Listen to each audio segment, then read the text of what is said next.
ISKCON Mangaluru દ્વારા સંચાલિત ભગવદ ગીતા શીખો 18 દિવસ 18 અધ્યાયમાં આપ સૌનું હૃદયપૂર્વક સ્વાગત છે. પરમ પૂજ્ય નામાનિષ્ઠાદાસ પ્રભુ એમના માર્ગદર્શનથી, એમની પ્રેરણાથી આપણે સાથે મળી અને આજે અભ્યાસ કરવા જઈ રહ્યા છીએ ચેપ્ટર નંબર 9, અધ્યાય 9. ઓલમોસ્ટ આપણે 50% કોર્સ આજે પૂરો કરી લેશું. વચ્ચોવચ્ચ આપણે આવી ગયા છીએ. અહીંયાથી ઘણા બધા લોકો પાસે પેલું એવું છે, આપણે વાત કરી હતી ને કે 18 દિવસનો કોર્સ હોય, ઘણા લોકો 4 દિવસ 5 દિવસ પછી જતા રહે, ઘણા 7 દિવસ 8 દિવસ પછી જતા રહે. 9 દિવસ પછી કોઈ છોડીને જાય ને તો બહુ દુઃખ થાય. કેમ કે અડધે રસ્તે તો આવી ગયા છો તમે. પેલું સમુદ્રમાં પેલી સ્વિમિંગમાં માની લો કે તમે કોઈ કોમ્પિટિશનમાં ભાગ લીધો હોય, ભાઈ તમારે કિનારાથી ચાલુ કરવાનું છે ને આટલું પૂરું કરવાનું છે. તમે મધ કિનારે પેલું મધ દરિયે પહોંચી જાઓ અને પછી તમે થાકી ગયા, હવે ચાલો ભાઈ હવે તો આગળ નહીં જવાય, ચાલો પાછા. એટલું ને એટલું જો તમે પાછા કન્ટિન્યુ સીધા ચાલી જાઓ તો પૂરું થઈ જાય, કિનારે પહોંચી જાઓ.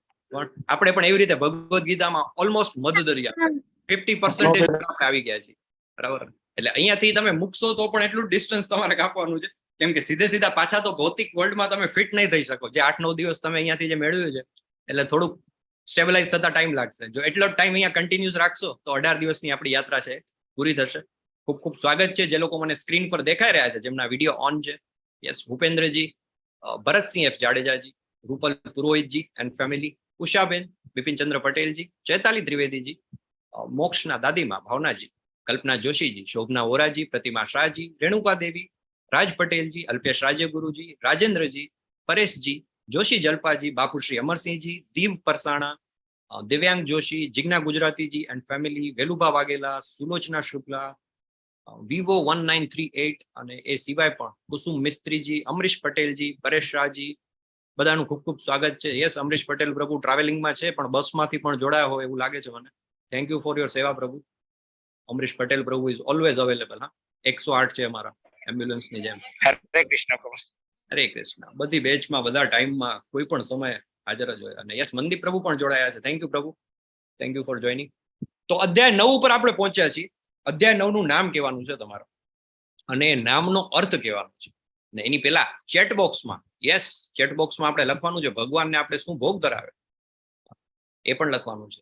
અને અધ્યાય 9 નું નામ હેન્ડ રેઝ કરીને તમે કહી શકો છો અને પછી એનું તમે અર્થ પણ કહેવાનું છે.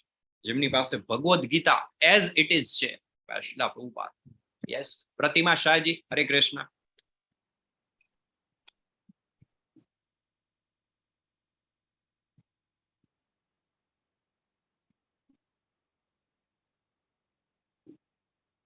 આપ અનમ્યુટ કરી શકો છો પ્રતિમાજી. હરે કૃષ્ણ.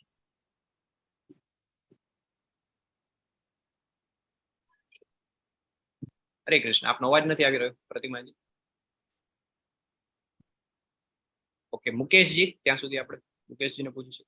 હરે કૃષ્ણ. હરે કૃષ્ણ પ્રભુજી. જી. પરમ ગુહ્ય જ્ઞાન છે. ઓકે. અને એનો અર્થ થાય છે મોસ્ટ કોન્ફિડન્શિયલ નોલેજ. હરી બોલ. Very nice, thank you. હરે કૃષ્ણ. હરે કૃષ્ણ. અધ્યાય 9, પરમ ગુહ્ય જ્ઞાન. ગુહ્ય એટલે સાદા ગુજરાતીમાં આપણે કહીએ તો સિક્રેટ. સિક્રેટ નું શું થાય ગુજરાતી? આમ તો ગુહ્ય એ જ ગોપનીય. મે બી ગોપનીય કહેશું આપણે. હજી એનાથી વધારે સાદું ગુજરાતી કોઈને આવડતું હોય તો ખાનગી, ગુપ્ત. હા, બરાબર, correct. Most secret knowledge, most confidential knowledge, પરમ ગુહ્ય જ્ઞાન. એક સવાલ થાય કે આને પરમ ગુહ્ય કેમ કહ્યું છે? શા માટે? એવું તો સિક્રેટ શું છે? ભાઈ આ બુક છે Bhagavad Gita as it is, માર્કેટમાં મળે છે, ગમે ત્યાંથી તમે લઈ શકો. Anybody can buy this book. Open the Bhagavad Gita, page number તમે ઓપન કરો 427, તો એના ઉપર લખેલું છે. આમાં સિક્રેટ શું છે ભાઈ? આ તો ઓપન સિક્રેટ છે. કેમ સિક્રેટ કેમ કહ્યું હશે આને?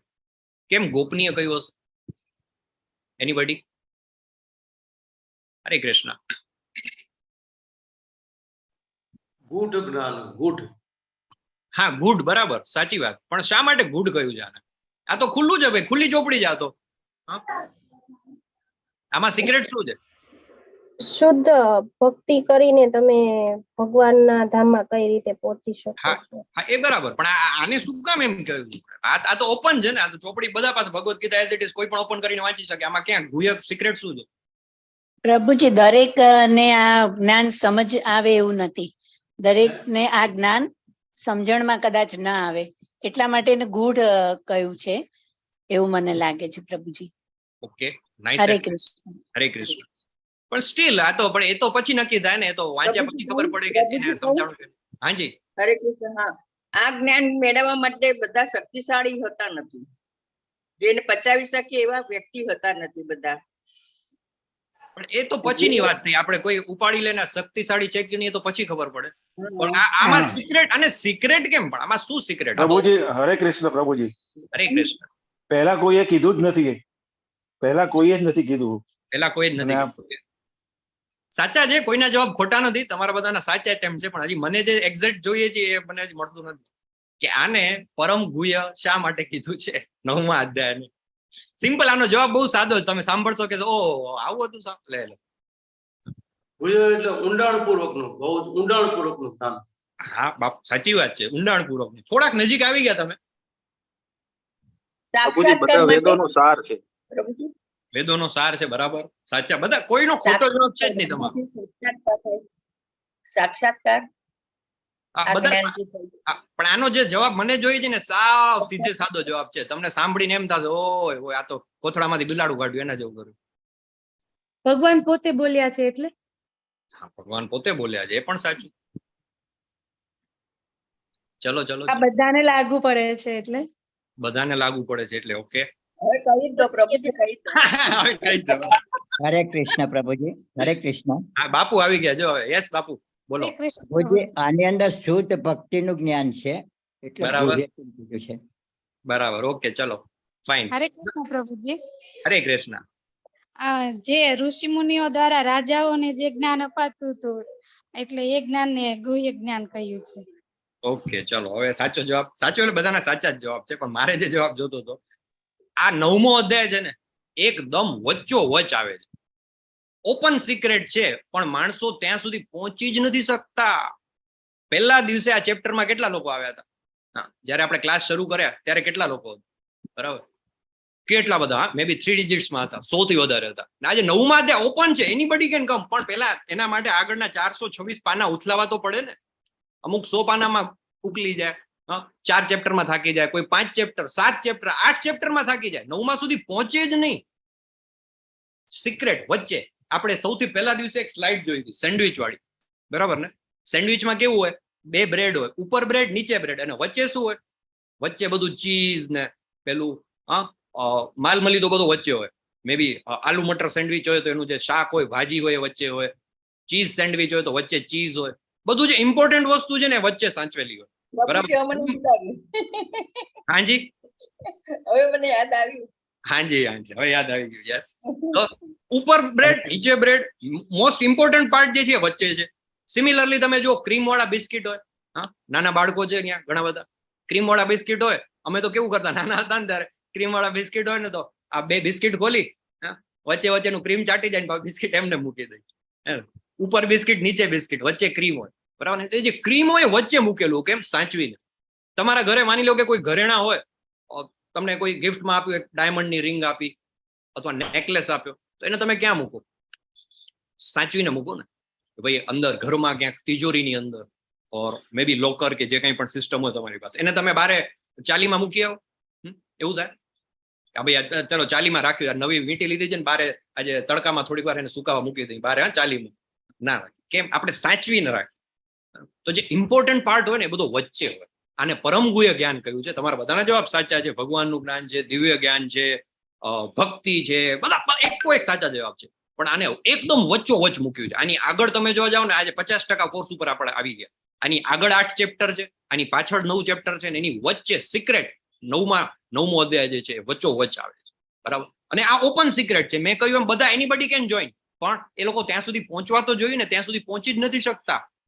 ત્યાં સુધી પહોંચતા જ થાકી જાય છે, ને એટલે જ બહુ ઓછા લોકો અત્યારે આવી શક્યા છે. તો એ પરમ ગુહ્ય જ્ઞાન જે છે ભગવાનનું, એ છે 9મો અધ્યાય. અને એની અંદર શું છે? ધ મોસ્ટ સિક્રેટ નોલેજ આપણે જોઈએ. Let me start. હરે કૃષ્ણ પ્રભુજી. હરે હરે કૃષ્ણ કૃષ્ણ બાપુ. યસ પ્રભુજી.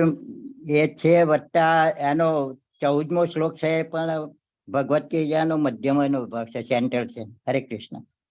હરી બોલ. Yes, very nice. હમણાં આપણે જોશું ત્યારે તમારા બધાના જે જવાબ છે ને, હમણાં લાગુ પડશે આપણે 2 કે 3 મિનિટમાં આવશે, ત્યારે તમે બધા જે જવાબ આપ્યા ને બધા સાચા જવાબ છે આવશે. બરાબર. તો અધ્યાય 9 ની એક ઝાંખી આપણે જોઈએ છે કે કૃષ્ણ જે જ્ઞાનને પ્રગટ કરવાના છે તેનો મહિમા કરે છે. પછી આપણે જોઈએ છે કે સંબંધ શું છે. 9.4 થી 10 ની વચ્ચે આપણે જોઈએ. યસ મંજુલાજી, હરે કૃષ્ણ, આપનો હેન્ડ રેસ છે, કઈ કેવું છે તમારે? હાજી. શરીર અને આત્માના અંતર વિશેનું જ્ઞાન એ ગુહ્ય જ્ઞાન છે. શરીર અને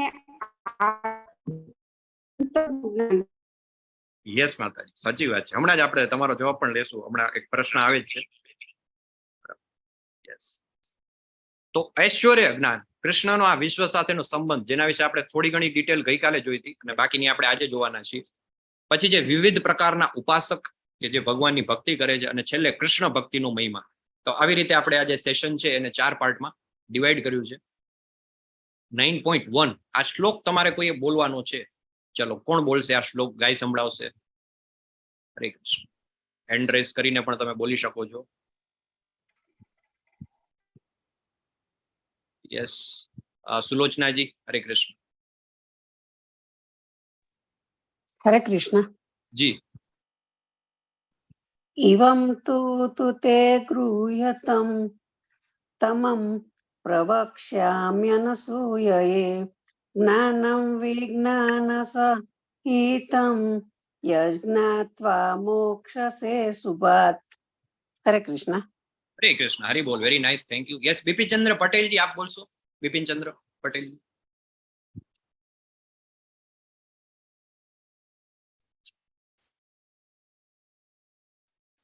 हरे कृष्ण. यस, बिपिन पटेल जी अनम्यूट करिए. ओके. हाँ जी संभळाय जावे. हाँ जी प्रभु संभळाय. श्री भगवान उवाच इदं तु ते गुह्यतमं प्रवक्ष्याम्यन्नसूयवे ज्ञानं विज्ञानसहितं यज्ञात्वा मोक्षसे शुभात्. हरि बोल. Thank you, very nice. Shri भगवान उवाच इदं तु ते गुह्यतमं प्रवक्ष्यामि अनसूयवे ज्ञानं विज्ञान सहितं यज्ञात्वा मोक्षसे अशुभात्. पूर्ण पुरुषोत्तम परमेश्वर बोल्या, प्रिय अर्जुन, तू कदापि मारी ईर्ष्या करतो નથી, તેથી હું તને આ પરમ ગુહ્ય જ્ઞાન તથા સાક્ષાત્કાર વિશે જણાવીશ કે જે જાણી તું ભૌતિક અસ્તિત્વના સર્વ ક્લેશોમાંથી મુક્ત થઈ જઈશ. એક શબ્દ છે અહીં અર્જુન માટે ભગવાન એક વિશેષણ યુઝ કરે છે. કયું વિશેષણ છે?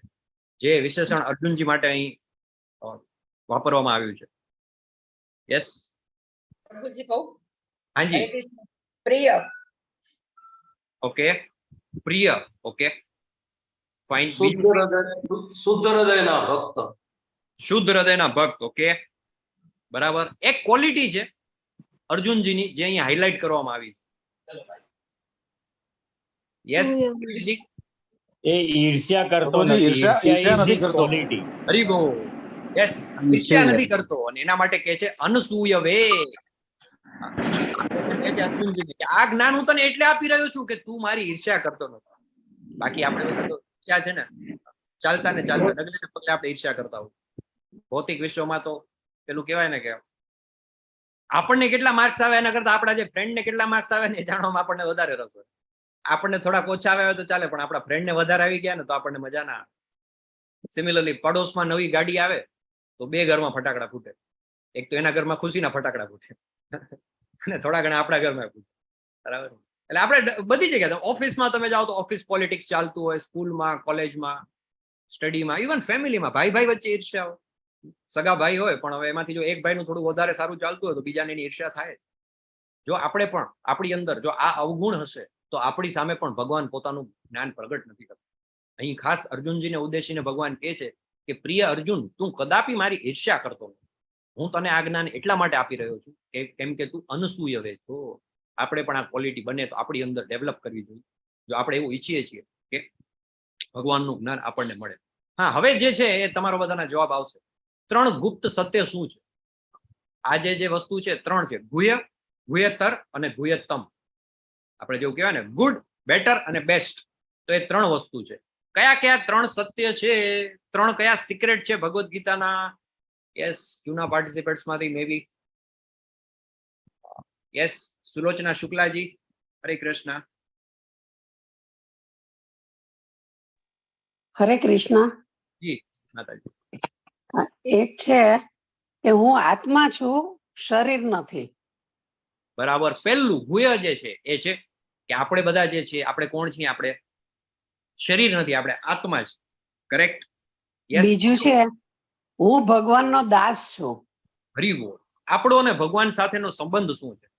જીવેર સ્વરૂપ હોય કૃષ્ણેર નિત્યર દાસ, એટલે કે આપણે બધા છે શું છીએ? ભગવાનના સેવક છીએ. અને ત્રીજું, ભગવાનની પ્રાપ્તિ કરવી છે. હરી બોલ. આપણા જીવનનો ધ્યેય શું છે? આપણો જે આ જીવન આપણને મળ્યું છે એનો ધ્યેય શું છે? તો એ ધ્યેય છે ભગવત પ્રાપ્તિ. 3 સિક્રેટ છે. ગુહ્ય, ગુહ્યતર અને ગુહ્યતમ. એક, આપણે શરીર નથી, આત્મા છીએ. બીજું, આપણો ભગવાન સાથેનો સંબંધ છે શું છે? તો આપણે ભગવાનના નિત્ય દાસ છીએ. અને ત્રીજું, આપણા જીવનનો ધ્યેય તો એ ભક્તિ માર્ગ ઉપર આગળ વધી અને ભગવાન પૂર્ણ પુરુષોત્તમ પરમેશ્વર ભગવાન શ્રી કૃષ્ણની પ્રાપ્તિ કરવી એ આપણા જીવનનું અંતિમ ધ્યેય છે. આ 3 સિક્રેટ છે. રાજવિદ્યા રાજગુહ્યમ પવિત્રમિદમુત્તમમ પ્રત્યક્ષાવગમમ ધર્મ્યમ સુસુખમ કર્તુમ અવ્યયમ. આ જ્ઞાન સર્વ વિદ્યાઓનો રાજા છે, જે સર્વ રહસ્યોમાં સર્વાધિક ગુહ્ય છે. તે વિશુદ્ધતમ જ્ઞાન છે અને સાક્ષાત્કાર દ્વારા આત્માનો પ્રત્યક્ષ અનુભવ કરાવે છે. તેથી તે ધર્મની પૂર્ણતા છે, તે અવિનાશી છે, આચરવામાં સુખદ છે. કિંગ ઓફ નોલેજ કહેવાય છે. રાજવિદ્યા રાજગુહ્યમ પવિત્રમ મિદમુત્તમમ. આ જે જ્ઞાન આપણે બધા અહીંયા પ્રાપ્ત કરી રહ્યા છીએ ભગવદ્ ગીતાનું, ભગવાન કહે છે 9મા અધ્યાયના 2જા શ્લોકમાં કે આ સર્વ વિદ્યાઓનો રાજા છે. કઈ ઘટના છે? કયું ચિત્ર છે રાઈટ હેન્ડ સાઈડ ઉપર? હરે કૃષ્ણ. યસ, પ્રતિમાજી. હાજી. કુરુક્ષેત્રના મેદાનમાં. યસ, જિજ્ઞાજી. હરે કૃષ્ણ. હા, કુરુક્ષેત્ર. કુરુક્ષેત્રના મેદાનનું છે. શંખનાદ કરે છે કૃષ્ણ. શંખના નામ પણ બોલી જાઓ. શરૂઆત થાય છે તે બંનેના શંખના નામ બોલી જાઓ. ચલો, ભગવાનના અને અર્જુનજીના. પાંચજન્ય અને કૃષ્ણનો પાંચજન્ય અને અર્જુનનો દેવદાસ. હરિબોલ, હરિબોલ. Very nice. યસ. અર્જુનજીનો કયો છે? પાંચજન્ય ઋષિકેશો દેવદત્ત ધનંજય. દેવદત્ત અર્જુનનો. હા, દેવદત્ત ધનંજય. એટલે ધનંજય એટલે અર્જુનજીના શંખનું નામ છે એ છે દેવદત્ત. અને ભગવાનનો જે શંખ છે એને કહેવાય છે પાંચજન્ય. જ્યારે કુરુક્ષેત્રની યુદ્ધ ભૂમિ ઉપર યુદ્ધની શરૂઆત થઈ રહી છે ત્યારે ભગવાન જે છે એ શંખનાદ કરે છે, દિવ્ય શંખનાદ એમના પાંચજન્ય નામના શંખથી. અને એના પછી આખું જે ભગવદ્ ગીતાનું જે જ્ઞાન છે એ આપવાની શરૂઆત થાય છે. ભગવદ્ ગીતાની શા માટે રાજવિદ્યા કહેવામાં આવે છે? દુનિયામાં ઘણા બધા નોલેજ છે, જાત જાતના નોલેજ છે. સૌથી પહેલા બેઝિક આવે તો આવે સોશિયલ સાયન્સ, જેને કહેવામાં આવે સોશિયલ નોલેજ, સામાજિક વિજ્ઞાન. આપણી આસપાસનું, આપણે નાનું બાળક હોય સ્કૂલમાં જાય એટલે બધું જનરલ નોલેજ જેને કહેવામાં આવે. હિસ્ટ્રી, જ્યોગ્રાફી, સિવિક્સ, આવું બધું આવે. ઇતિહાસ, કયા વંશનું શાસન ક્યારે આવ્યું ને ક્યારે કયા વર્ષમાં ભારત દેશ અંગ્રેજોની ગુલામીમાંથી આઝાદ થયો, આ બધું જે હિસ્ટ્રી છે, ટેલિફોનની શોધ ક્યારે થઈ, આ બધું જ જે છે ઇતિહાસનું જ્ઞાન છે. પછી ભૂગોળનું જ્ઞાન છે, કેટલા ખંડ છે, કેટલા દેશ છે, કયા રાજ્ય, કયા દેશની રાજધાની કઈ છે, કયા દેશમાં કયું ચલણ વપરાય છે, આ બધું જે છે ભૂગોળને લગતું જ્ઞાન છે. જનરલ નોલેજને લગતું જ્ઞાન છે. સિવિક સાયન્સ છે, બધું નાગરિક વિજ્ઞાન જે છે, સોશિયલ સાયન્સ જેને કહેવામાં આવે, આ બધું જે છે એ સોશિયલ. આ એક પિરામિડ છે, જ્ઞાનનો પિરામિડ. એમાં સૌથી નીચે પાયાનું જે છે સોશિયલ નોલેજ એ આવે છે. એના પછી એક સ્ટેપ હાયર આયુર્વેદિક નોલેજ, ઔષધોને લગતું મેડિકલ સાયન્સ જેને આપણે કહીએ છીએ, બરાબર. એનાથી એક સ્ટેપ અપ આવે છે. એના પછી આવે છે એસ્ટ્રોલોજીકલ નોલેજ, બધું ખગોળશાસ્ત્ર જેને કહેવાય છે. અલગ અલગ બધા બ્રહ્માંડ વિશેનું જ્ઞાન, બ્રહ્માંડની અંદર બધા કેટલા ગ્રહ આવેલા છે, બધા એકબીજા સાથે કઈ આકાશ ગંગામાં છે. ને અત્યારે તમને ખ્યાલ છે ને પેલું ચંદ્રયાન છે, ભારતે પેલું ઈસરોએ લોન્ચ કર્યું છે ચંદ્રયાન 3. તો એને લગતું બધું જે નોલેજ છે એ સ્પેસમાં, અવકાશમાં જાય છે અને ચંદ્ર ઉપર મે બી એનું સોફ્ટ લેન્ડિંગ થોડા સમયમાં થશે. આ બધું જે જ્ઞાન છે એસ્ટ્રોલોજીકલ નોલેજ આવે છે. એનાથી આગળ આપણે જઈએ તો આવે છે સાયન્સ. જેને એપ્લાઇડ સાયન્સ કહેવાય, પ્યોર સાયન્સ કહેવાય, ફિઝિક્સ, કેમેસ્ટ્રી, બાયોલોજી, માનવ શરીરની જે રચના કઈ રીતની છે, ભૌતિક શાસ્ત્ર, રસાયણ શાસ્ત્ર, આ બધું છે એનાથી પણ ઉપરનું જ્ઞાન છે. અને આ બધા જ જ્ઞાનની ઉપર સર્વોચ્ચ જ્ઞાન આવે છે, એ છે શ્રીમદ ભગવદ્ ગીતાનું નોલેજ. આપણને જરાક પ્રશ્ન થાય, કંઈક વધારે થાય છે આ બધું. આ સારું, સ્પિરિચ્યુઆલિટીનું જ્ઞાન તો હોવું જોઈએ, એમાં કંઈ ખોટું નથી, પણ આના કરતા પણ વધારે તમે ફિઝિક્સ, કેમેસ્ટ્રી, બાયોલોજી ને એ બધાથી ઉપર આને કેમ મૂકો છો? ભગવાન પોતે કહે છે કે રાજવિદ્યા રાજગુહ્યમ પવિત્રમ, કે આ રાજા છે. બધું જેટલું જ્ઞાન જે છે દુનિયામાં, જેટલા પણ જાત જાતના ભાત ભાતના જ્ઞાન છે, એનો રાજા છે. અને અમુક કોટેશન્સ છે, those who meditate on the Gita will derive fresh joy and new meaning from it every day. આવું કોણે કહ્યું હતું ખબર? મોહનદાસ કરમચંદ ગાંધી. એમણે એવું કહ્યું હતું કે જે લોકો ભગવદ્ ગીતા ઉપર ધ્યાન કરે છે અને ભગવદ્ ગીતાને વાંચે છે, એ લોકો જ્યારે જ્યારે પણ એને હાથમાં લે છે ત્યારે એને કંઈક ને કંઈક નવું જ્ઞાન મળે છે. One of the most clear and comprehensive summaries of perennial philosophy ever revealed. Alex Huxley કરીને ઇંગ્લિશ રાઇટર થઈ ગયા, એ કહે છે કે અત્યાર સુધીમાં જેટલા પણ જાત જાતના બધા ફિલોસોફીને શું કહેશું આપણે ગુજરાતીમાં? દર્શન શાસ્ત્ર.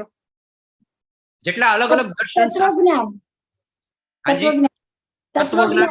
તત્વજ્ઞાન, બરાબર છે, તત્વજ્ઞાન કે દર્શન શાસ્ત્ર, એ જેટલા પણ અલગ અલગ આવ્યા અત્યાર સુધી, એ બધાની સમરી, એ બધાનો સાર જો કંઈ હોય તો એ છે ભગવદ્ ગીતા. હરમાન હેસ્સી કરીને એક જર્મન રાઇટર થઈ ગયા, એની એક બુક બહુ ફેમસ છે, સિદ્ધાર્થા. એ કહે છે, the marvel of Bhagavad Gita is its truly beautiful revelation of life's wisdom which enables philosophy to blossom into religion. કે ધર્મની સાથે એ તત્વજ્ઞાન અને દર્શન કઈ રીતે જોડાઈ શકે, એનું સૌથી શ્રેષ્ઠ ઉદાહરણ કોઈ હોય તો એ ભગવદ્ ગીતા છે. અને આલ્બર્ટ આઇન્સ્ટાઈન, એના વિશે તો આપણે ઓલરેડી વાત કરી ગયા છે. When I read the Bhagavad Gita and reflect about how God created this universe, everything else becomes so superfluous. મને બધું જ, મેં મારા જીવનમાં અત્યાર સુધી જેટલું પણ જ્ઞાન મેળવ્યું છે વિજ્ઞાનનું, એ બધું જ મને અનાવશ્યક લાગે છે કે જ્યારે હું ભગવદ્ ગીતાના શરણે જાઉં છું.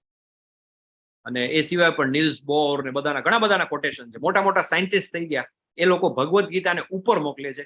એ એમ કે છે કે અમારા જીવનમાં જ્યારે મુશ્કેલી આવે ને ત્યારે અમે ભગવદ્ ગીતાના શરણે જઈએ છીએ. એ લોકોનો કોઈનો જન્મ, અમે જે નામ લીધા એમાંથી હાર્ડલી એક ગાંધીજીને બાદ કરતા બીજા કોઈનો જન્મ પણ આપણા દેશમાં નથી થયો, આપણા ધર્મમાં નથી થયો. એમને શું ખબર કોને ભગવદ્ ગીતા કહેવાય? આપણા બધાના તો લોહીમાં છે. આપણા બધાના ઘરે સરસ મજાનું એક જ્યાં મંદિર હોય એમાં પેલું લાલ કપડામાં બાંધેલા ભગવદ્ ગીતાજી પડ્યા જ હોય. જરૂર ખાલી એટલી છે કે લાલ કપડામાંથી બહાર કાઢીને આપણા જીવનમાં ઉતરવાની છે. એ નથી કર્યું. શાસ્ત્રો ઘણા બધા આપણા ઘરે પડ્યા હોય છે, પણ એ શાસ્ત્રો ખાલી એમને આપણે જેવું કહેવાય ને કે પૂજા કરવા માટે રાખે. જેવું નથી હોતું હા, દરેકના ઘરમાં. હાજી, દરેકના ઘરમાં ગીતાજીને લાલ કપડામાં બાંધેલા નથી હોતા. તો બધા હા, બધા જ વાંચે છે ગીતાજી. ચોક્કસ માતાજી, બધા એનું એવું નથી હોતું, માફ કરજો એવું લાગ્યું હતું.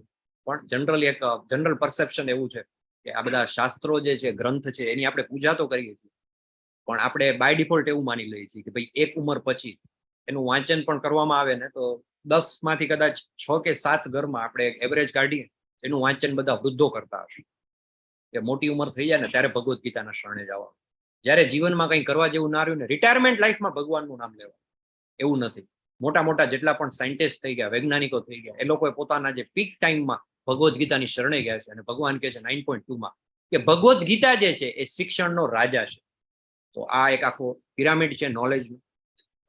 Bhagavad Gita as it is. અશ્રદ્ધાનામ પુરુષા ધર્મસ્યાસ્ય પરંતપ અપ્રાપ્યમ મામ નિવર્તન્તે મૃત્યુ સંસાર વર્તમની.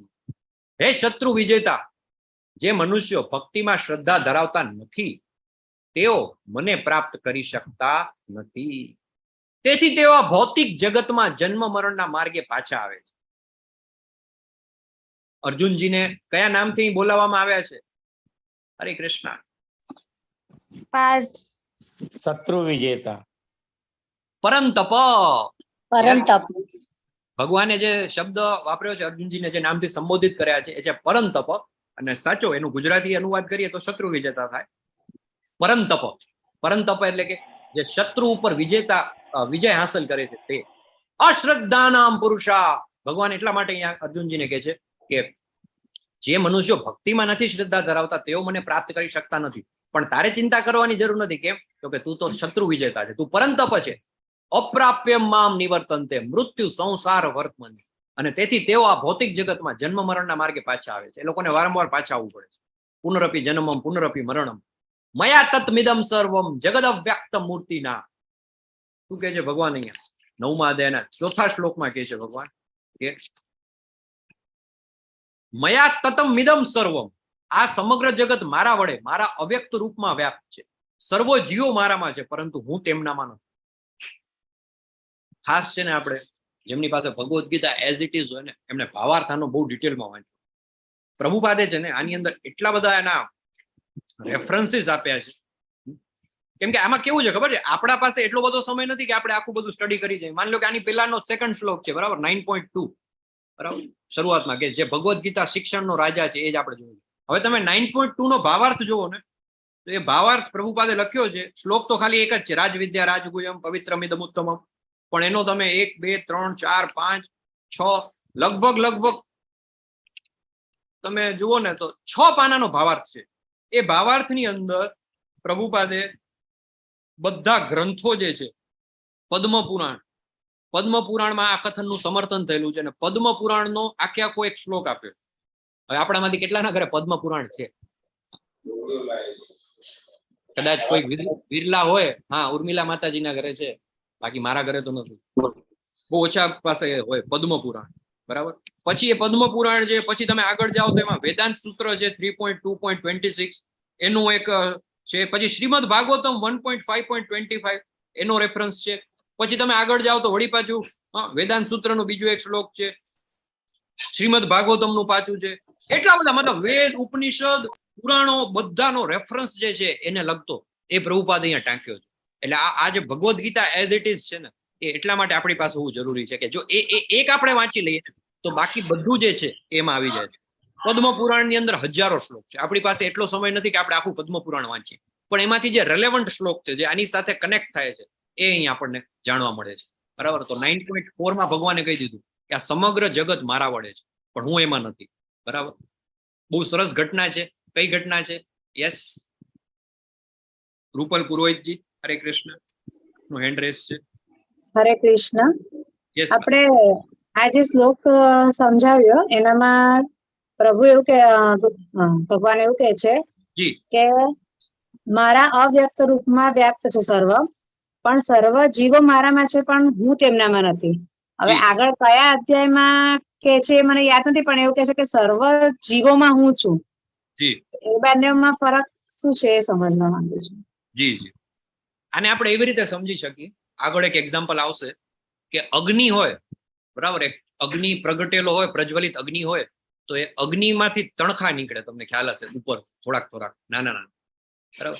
એ તણખાની અંદર તમે એમ કહી શકો કે અગ્નિ છે, બરાબર ને. એ તો આપણું અને ભગવાનનું છે ને થોડુંક એવું છે કે આપણે બધા તણખા છીએ, એટલે કે we are part of the અગ્નિ, બટ સેપરેટલી આપણું કોઈ અસ્તિત્વ નથી, હે ને. જેવી રીતે એક સમુદ્ર હોય, સમુદ્રની અંદર બધા બુંદ હોય, બરાબર, નાના પેલું કે છે ને ગુજરાતીમાં શું છે, કહેવત છે, ટીપે ટીપે સરોવર ભરાય, બરાબર. હા, ડ્રોપલેટ્સ. હા ને, ડ્રોપલેટ્સ. તો એ ટીપે ટીપે સરોવર ભરાય. તો આમ સરોવરમાં જે છે એ જ પાણી છે ને જે ટીપું છે એની અંદર પણ એ જ પાણી છે, પણ એ ટીપા બધા જયારે ભેગા થાય ત્યારે સરોવર થાય છે. આપણે એમ કહી શકીએ કે સરોવરમાં ટીપું છે, પણ એવું ન કહી શકીએ કે ટીપામાં સરોવર છે, બરાબર ને. સિમિલરલી પેલા અગ્નિની અંદર મોટો પ્રજ્વલિત અગ્નિ હોય, હવન કુંડ આપણે પ્રગટાવ્યો હોય તો અંદર એકદમ પ્રજ્વલિત અગ્નિ હોય. તો એ જે છે ને ભગવાન છે, પરમાત્મા છે. અને જે નાના પેલા જે તણખા જે છે ને એ આપણે છીએ.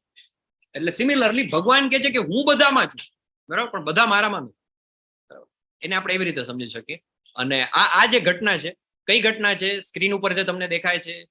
હરે કૃષ્ણ. યસ. એના મુખ માટી ખાધી હતી ત્યારે મુખમાં દર્શન કરાવેલા. બ્રહ્માંડના દર્શન કરે છે. બ્રહ્માંડનું દર્શન કરાવે છે. કોને કરાવે છે? કોને? માતા યશોદા માતાને.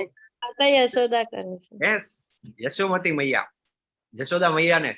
તમને બધાને ખ્યાલ છે ઘટના. બાળકો સાથે, બધા ગોવાળો સાથે ભગવાન રમતા હોય છે. માટી ખાઈ જાય છે.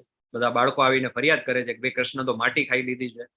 ભગવાન કહે છે મોઢું ખોલ, માતાજી કહે છે ભગવાનને કે મોઢું ખોલ, તો પેલા તો ના પાડે છે, અને પછી જયારે મોઢું ખોલે છે ત્યારે મુખમાં એમને આખા બ્રહ્માંડના દર્શન થાય છે.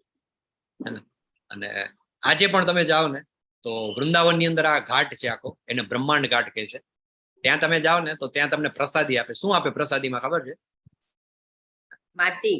હા, ત્યાંની માટી આપે પ્રસાદીમાં. યસ, કે આ એ માટી છે કે એક સમયે ભગવાને પોતાના મોઢાની અંદર માટી ખાઈ લીધી, અને માટી છે એની અંદર જયારે માતાજી એમનું જયારે મુખ ખોલે છે ને તો ત્યારે એમના આખા બ્રહ્માંડના દર્શન થાય. બરાબર, બહુ જ ઓછા એમાં 3-4 કિસ્સા છે. હાજી. અને સાહેબ પ્રભુજી બંટા ગોળી કહે છે લોકો, વૈષ્ણવ બંટા ગોળી. હા, યસ, થેન્ક યુ પ્રભુ. સવારના એ ગોળી એમાંથી માટી લઈને પહેલા શરૂઆત સવારની એવી રીતે કરે વૈષ્ણવ. હા, નાની નાની એની પેલી ગોળી જેવું બનાવે ને ગોળી. પ્રભુજી ચરણામૃત કહેવાય. અચ્છા, ચરણામૃત કહેવાય. ઓકે, ચરણામૃત કહેવાય. બંટા ગોળી તો નાની મગજની બનાવે ને ઠાકોરજી ઘરે, એ બંટા ગોળી કહેવાય. અચ્છા, ઓકે માતાજી, મને બહુ આઈડિયા નથી વૈષ્ણવ જે તમે કહી રહ્યા છો, પણ હા એવું જ કંઈક છે. અને ત્યાં એ પેલું બ્રહ્માંડ ઘાટમાં આપણે જઈએ ત્યારે આપતા હોય છે ત્યાં માટીમાં.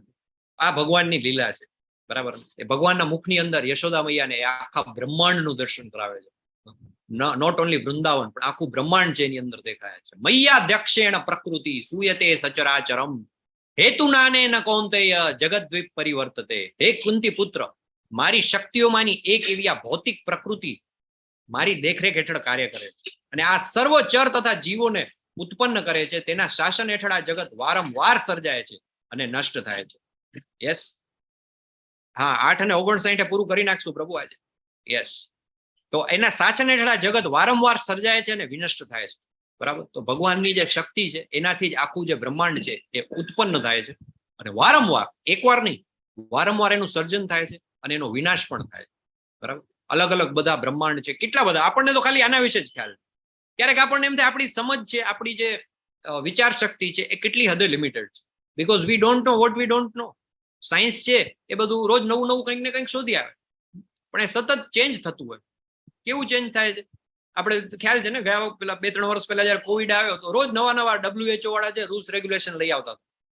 પેલા કહેતા હતા કે આ વાયરસ છે એ ટચ કરવાથી ફેલાય છે, એરબોર્ન નથી. એટલે જો કોઈને કોવિડ થયો હોય, કોરોના થયો હોય તો તમારે એને અડવાનું નહીં, બાકી એમ નજીક રહ્યો તો વાંધો નહીં. થોડા સમય પછી આવ્યું, ના ના તો એરબોર્ન છે, પેલું માસ્ક પહેરવાનું ને થોડું દૂર રહેવાનું ને ટચ નહીં, કેટલું બધું આવી. પછી વળી પાછું આવ્યું કે ના આનો તો કોઈ વેક્સિન કે કઈ પોસિબલ જ નથી. પછી કે ના વેક્સિન થી મટે છે, પછી કે ના આ વેક્સિન ની બીજી ત્રીજી, રોજ નવું નવું આવે. આ પૃથ્વી છે સૂર્યની આસપાસ ફરે છે, એની બદલે પેલા આપણે હજી હમણાં સુધી 200-300 વર્ષ પહેલાની વાત છે, ગેલીલિયો આવ્યો ત્યાં સુધી આપણે એવું માનતા હતા કે ભાઈ પૃથ્વી જે સ્થિર છે, સૂર્ય આપણી આસપાસ ફરે છે. ગેલીલિયો નામના એક વૈજ્ઞાનિક થઈ ગયા, એને એમ કહ્યું કે ના એવું નથી, પૃથ્વી ગોળ ગોળ ફરે છે. તો બધા ભેગા થઈને એને તો દેહાંતદંડની સજા આપી દીધી કે આ ખોટાળો, આને કઈ ખબર નથી પડતી. પછી અમુક વર્ષો પછી સ્વીકાર્યું, ના ના એવું નથી, આમ છે. બરાબર, તો આપણું જે નોલેજ જે છે સાયન્સને લગતું એ બહુ લિમિટેડ છે. અવજાનંતી મામુડા માનુષિમ તનું આશ્રિતમ પરમ ભાવ મજાનંતો મમ ભૂત મહેશ્વરમ. હું જયારે મનુષ્ય રૂપે અવતરું છું ત્યારે મૂર્ખ લોકો મારો ઉપવાસ કરે છે.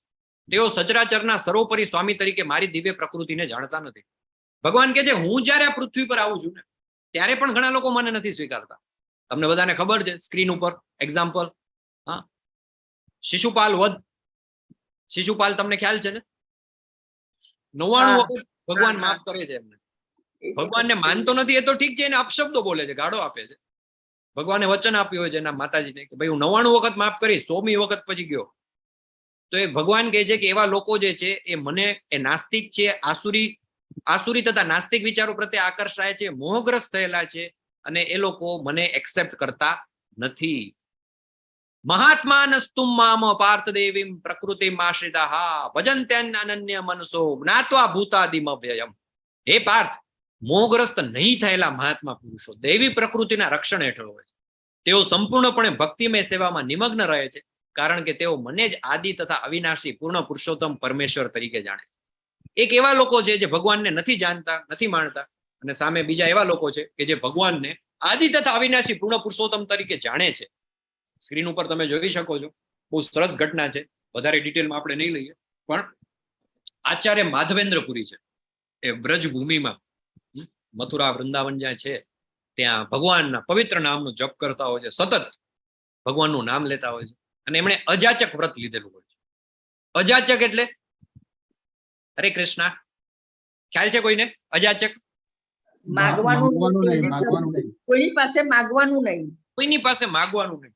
જનરલી સંન્યાસી હોય ને એ લોકોને છૂટ હોય છે કે એ લોકોને માધુકરી કરી ભિક્ષાવૃત્તિ કરવાની એમને છૂટ હોય છે કે ભાઈ એમનો નિર્વાહ ચલાવવા માટે એ લોકો ભિક્ષા લઈ શકે, માંગી શકે, માધુકરી કરી શકે. પણ માધવેન્દ્રપુરીજીએ તો અજાચક વ્રત લીધું કે ક્યાંય માગવા નહીં જવાનું, કોઈ સામેથી આવીને આપી જાય તો ચલાવી લેવાનું, તો ખાઈ લેવાનું, અને કોઈ ના આપે તો કઈ વાંધો નહીં, હરી હરી. એ દિવસે ઉપવાસ. તો આવી રીતે માધવેન્દ્રપુરીજી છે વૃક્ષની નીચે બેસી અને ભગવાનનું નામ લેતા હોય છે. 2-3 દિવસથી એમણે કંઈ ખાધું નથી હોતું. એક ત્યાં ગોપાળ એક આવે છે, ગોવાળીઓ ગ્વાલબાલ આવે છે અને કહે છે, બાબા, ઓ બાબા, તું કેમ કઈ ખાતો નથી?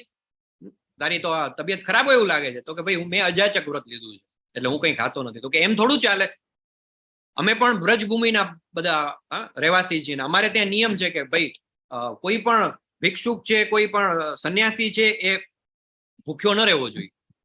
તો લાવ, હું તારા માટે ખીર લઈ આવ્યો છું.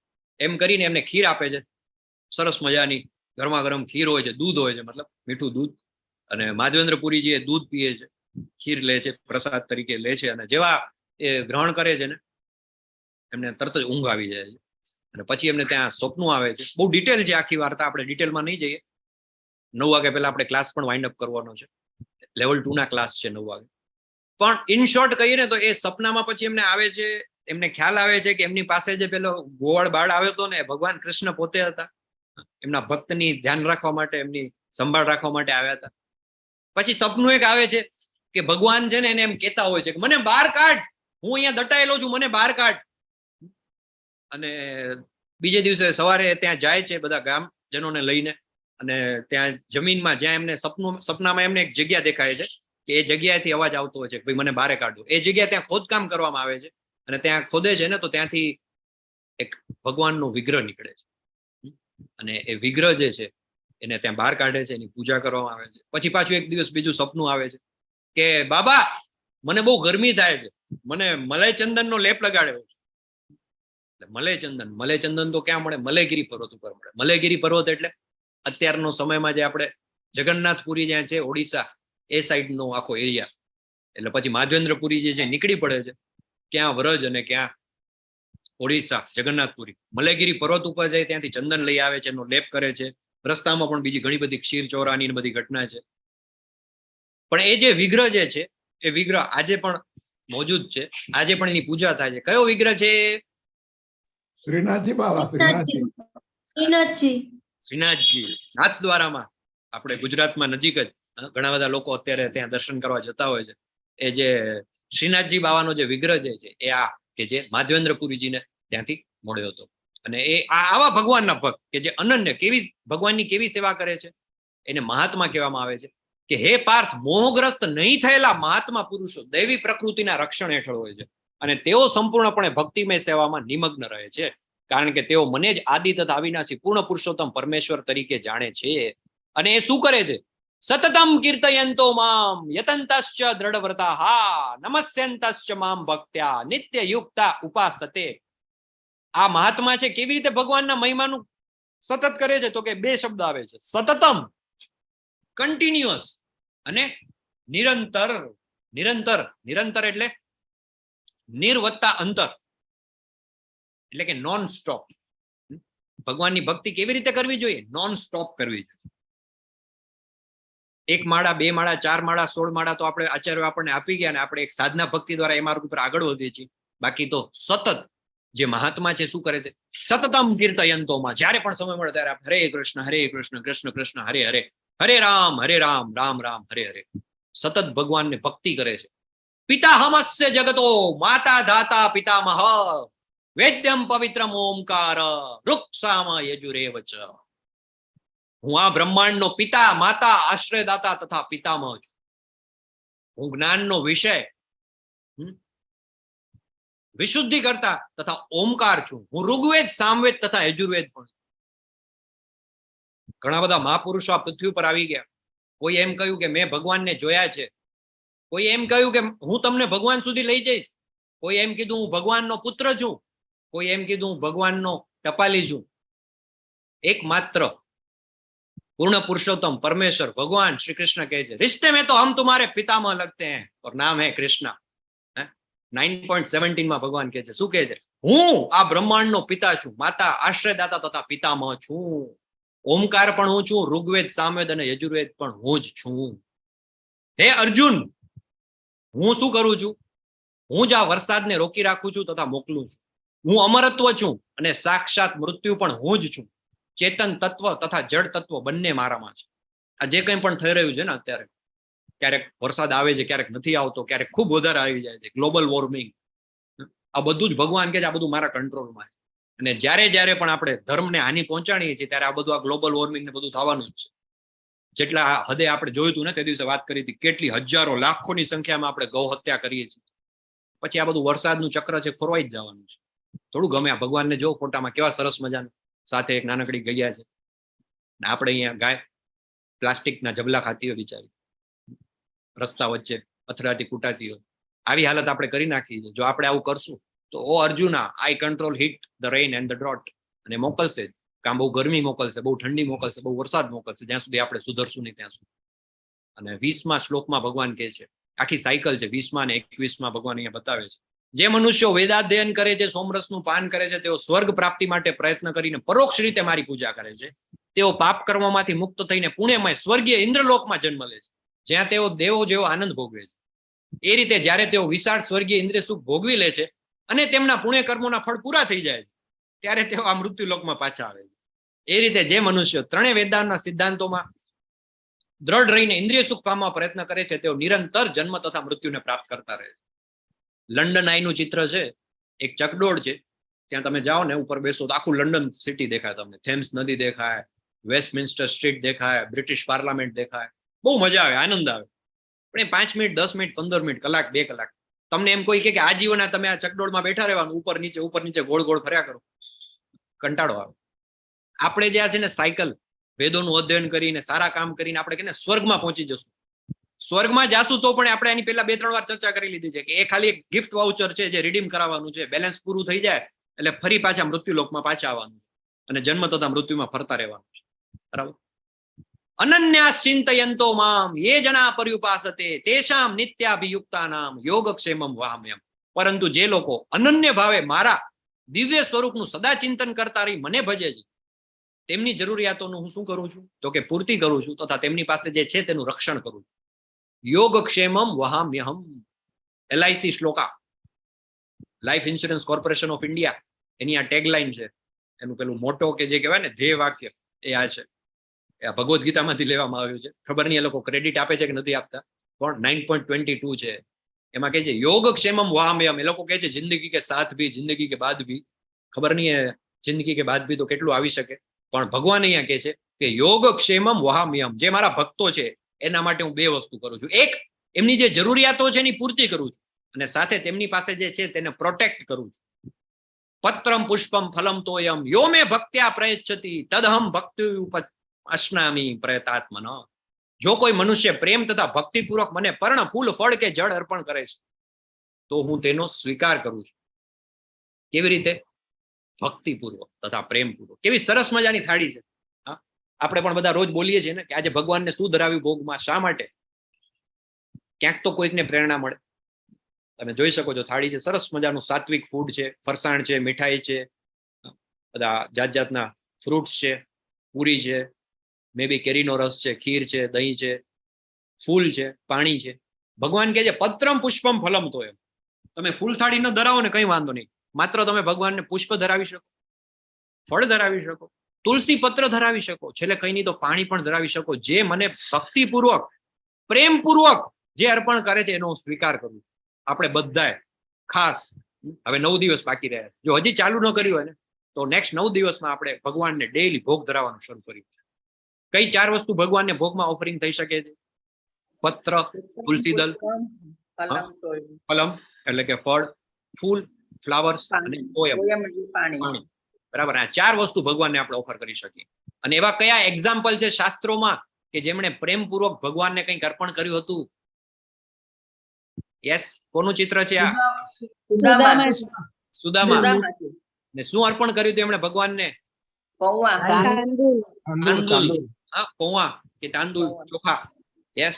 પછી શબરીજી. સબરી છે. રામજીને એઠા બોર આપે છે. એઠા બોર આપે છે. હા, બોર નથી આપતી, એઠા બોર આપે છે. એઠા બોર આપે છે. ભગવાન ગ્રહણ કરે છે ને. આપણને બધું આ શાસ્ત્રોમાં કહી દીધું. આ ભારત દેશમાં તો જાતિ વધા છે ને, આમ છે ને તેમ છે ને.